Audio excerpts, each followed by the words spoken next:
Tatay, binaril ang 9 na taong gulang na bata na kabilang sa mga nakaaway ng kanyang anak.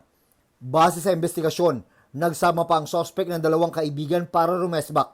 Kinompronta yung 2 bata, bumunot ng baril yung magulang. Tapos tinutukan yung pangunahing witness natin, tinutukan sa ulo.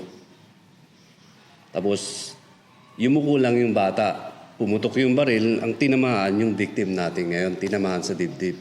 Nasa ospital ang biktima. Arestado ang tatay na sinampahan ng reklamong frustrated murder. Nadala daw siya sa galit nang umuwing umiiyak ang anak. Pinaghahanap ang 2 niyang kasama. 44 na luxury cars kinumpiska ng Bureau of Customs sa bodega sa Taguig City. Nagkakahalaga ng 900 million pesos ang mga sasakyan na ang ilan ay pagmamay-ari umano ng mga Pogo Boss. Binigyan ng 15 araw ang mga may-ari ng bodega para magsumite ng dokumentong magpapatunay na nagbayad sila ng tamang buwis. Outpatient emergency cases sa lahat ng accredited hospitals sakop na ng PhilHealth. June Veneracion nagbabalita para sa GMA Integrated News. Huwag magpahuli sa mga balitang dapat niyong malaman. Mag-subscribe na sa GMA Integrated News sa YouTube.